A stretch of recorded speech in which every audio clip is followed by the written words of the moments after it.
I'm one of the partners of the Reland Group, Black-owned, Black-led development company, and I have with me today, blessed to have with me, none other than the Dr. Brandy Kelly Pryor, head of BKP Strategies, who came in the community to show us some love around health equity learning and really move this whole transformation ahead from the beginning.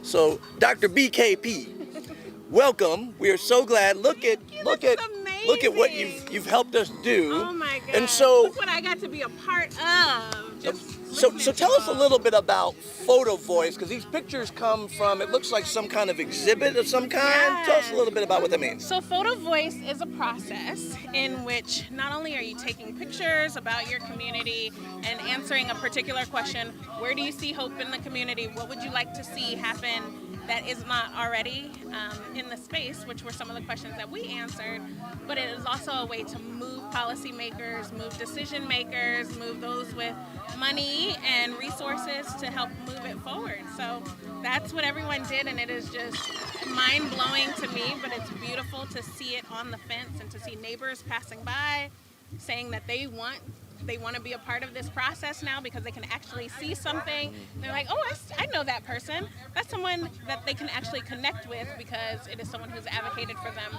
in the past who's been a part of this project. So you've been involved in a lot of health equity, learning academy, classes that you teach and projects across the country, not just here in Louisville, Kentucky. Obviously, we all know you here strong. But tell us a little bit about what makes this unique or different in some way in your mind. So this has been one of the first times that we've actually seen community members from the ground up. Sometimes the city might initiate the project, or there might be an outside organization that comes in. This was initiated by community members. And so Reland, definitely being a key partner, came to the table front and center and said, we are a part of this community. And so that is the most unique thing that I think I've seen anywhere.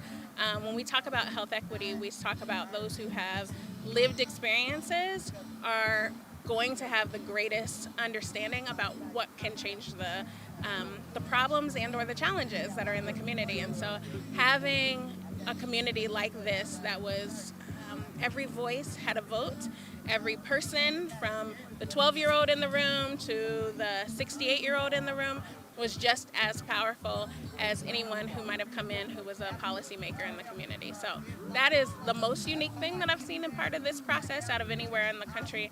But I think beyond that, the sustainability of it. This started back in 21 and we're in 2023 now. So when you have community members who feel such a part and they're participating from the start in building it, you can see the longevity of it.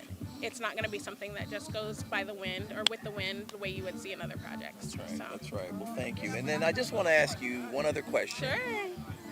What can the rest of the city do to ensure that this is not the only neighborhood that gets to experience creating new pathways, new generational pathways, when you and I are long gone? Sure. How would you say the city and all of it can lean in differently?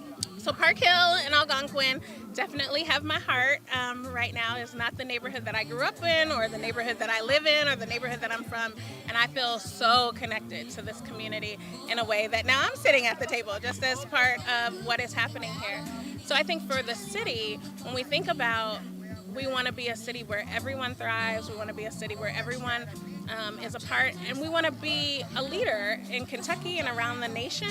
This is what needs to happen in every other neighborhood in Louisville.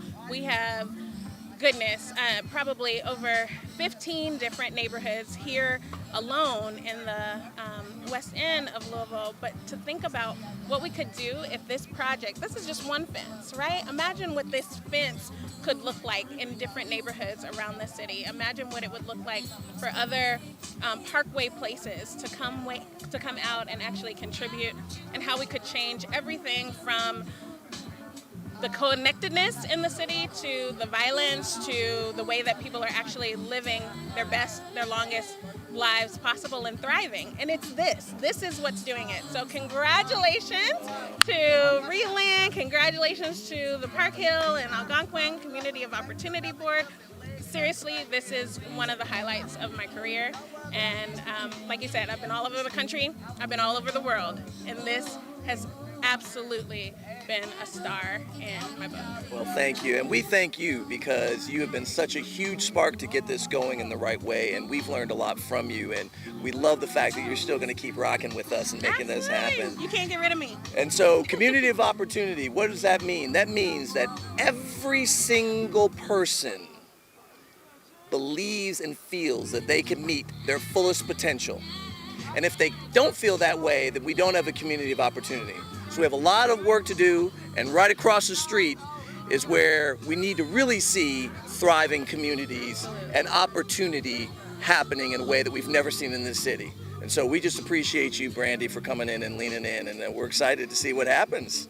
Thank you all. All right.